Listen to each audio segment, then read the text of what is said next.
नमस्कार फ्रेंड्स, मेरा नाम है दीपक और आज की इस वीडियो में हम सब कोशिका विज्ञान यानी कि साइटोलॉजी से संबंधित मोस्ट इंपॉर्टेंट 30 क्वेश्चंस को करेंगे।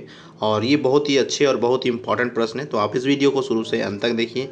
चलिए शुरू करते हैं हमारे आज के इस वीडियो को। फर्स्ट क्वेश्चन जो है हमारा यहाँ पे, निम्नलिखित कथनों में से कौन सा कथन सही है। तो देखिए यहाँ पे 4 कथन दिए गए हैं, आप ध्यान से देखिए इन चारों कथन को। ठीक है, पहला कथन जो कहता है कि विषाणुओं में ऊर्जा उत्पादन के लिए आवश्यक एंजाइम नहीं होते हैं। दूसरा कथन कहता है कि विषाणुओं को किसी भी संश्लेषित माध्यम से संवर्धित किया जा सकता है।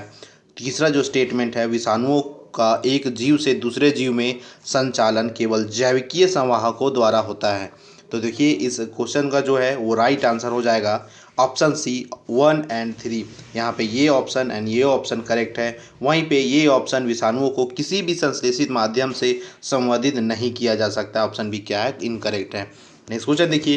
नेक्स्ट क्वेश्चन कहता है कि रासायनिक विश्लेषण के बाद बोतल में लगे कॉर्क में मुख्य रूप से क्या पाया गया था। तो आपको पता है कि कॉर्क पे जो एक्सपेरिमेंट किया गया था, तो उसमें जो बोतल के ऊपर जो कॉर्क लगाया गया था, तो रासायनिक विश्लेषण के बाद उसमें क्या पाया गया था, तो उसमें मुख्य रूप से लिपिड पाया गया था। क्या पाया गया था? लिपिड पाया गया था।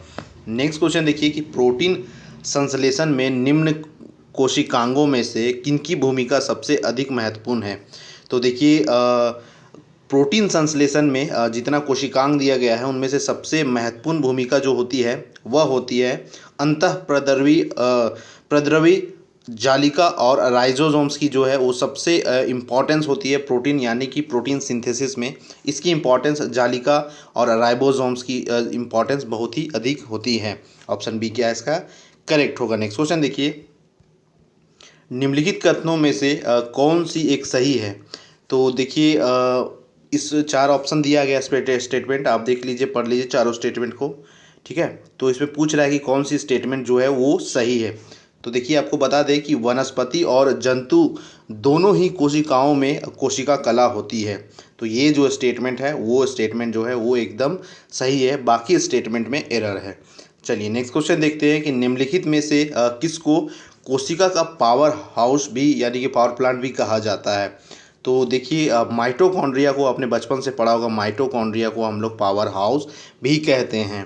नेक्स्ट क्वेश्चन देखिए कि निम्नलिखित में से कौन सा एक यूकार्योटिक जीव का उदाहरण नहीं है। यूकार्योटिक जीव का उदाहरण यहाँ कौन नहीं है। तो देखिए बैक्टीरिया यानी कि जो जीवाणु है वो यूकार्योटिक नहीं होता है। ऑप्शन बी क्या हो जाएगा इसका करेक्ट हो जाएगा। नेक्स्ट क्वेश्चन देखते हैं, लाइसोसोम जो है वो भंडार है। तो लाइसोसोम जो है वो जल अपघटक एंजाइमों का जो है भंडार होता है। ठीक है, लाइसोसोम जो है इसे आत्महत्या की थैली भी कहते हैं।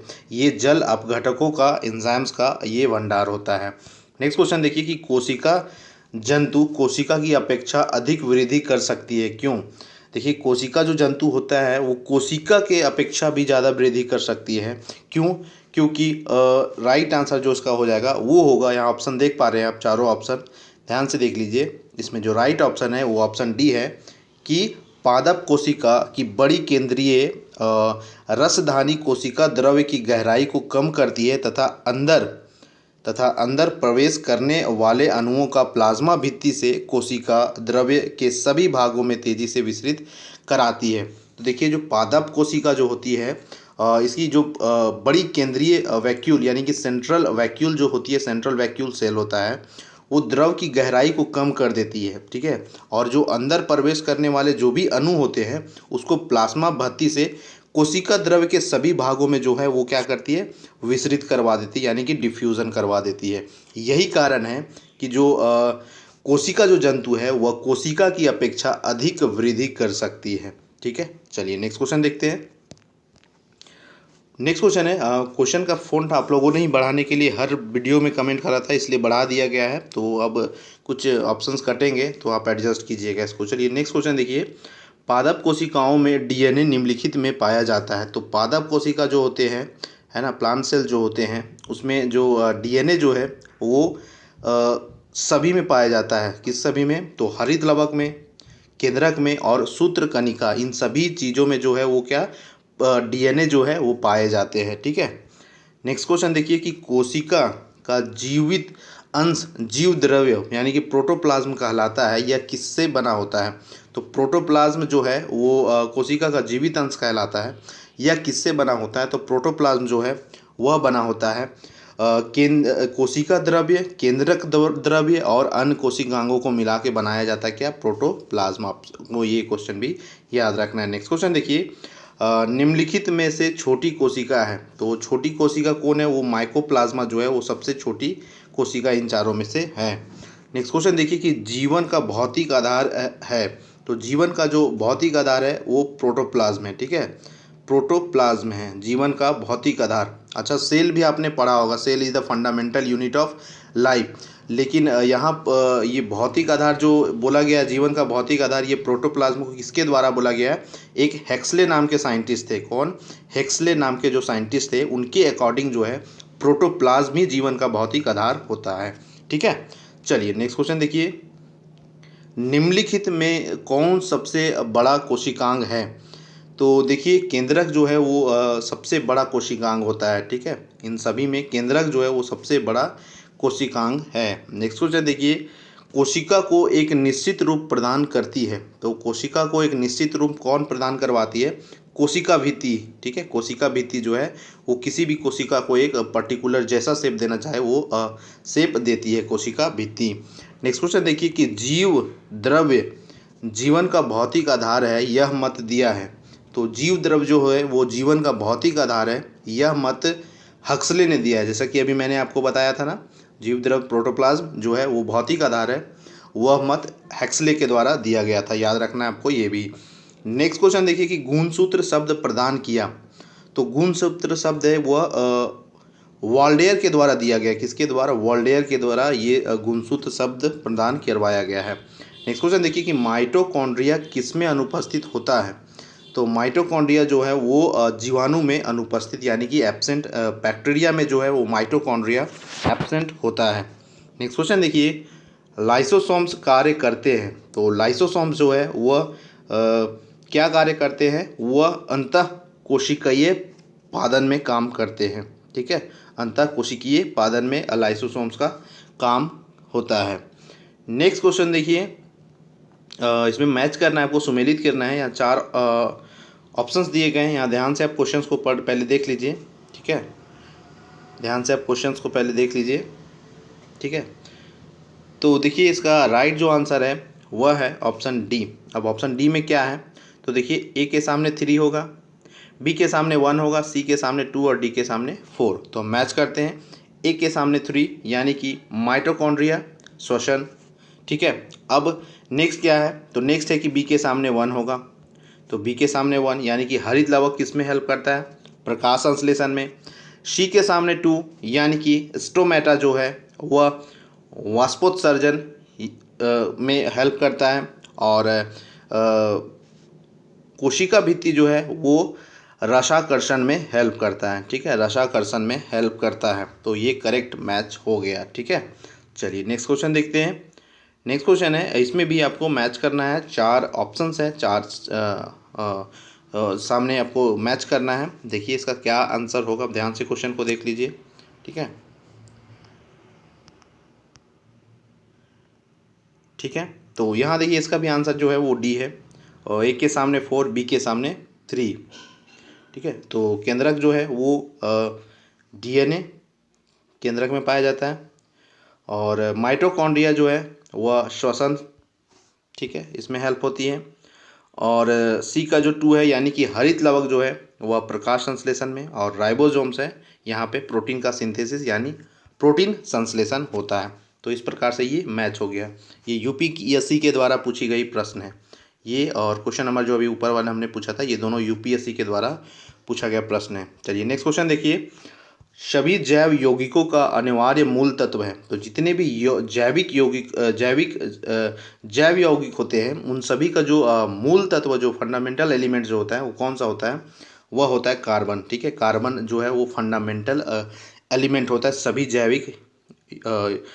जैव यौगिकों का। नेक्स्ट देखिए, जैविक तंत्र में रासायनिक क्रिया की गति को तेज करने में उत्तरदायी पदार्थ है, तो देखिए जैविक तंत्र में रासायनिक क्रिया को गति को तेज करने में उत्तरदायी पदार्थ कौन है, वो एंजाइम है।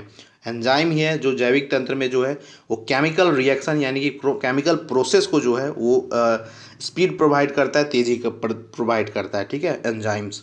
नेक्स्ट क्वेश्चन देखिए कि मानव त्वचा है, तो मानव का जो त्वचा होता है वह एक अंग है, ठीक है, एक टिश्यू है। त्वचा क्या है, टिश्यू है, कोशिका है, या इन सभी?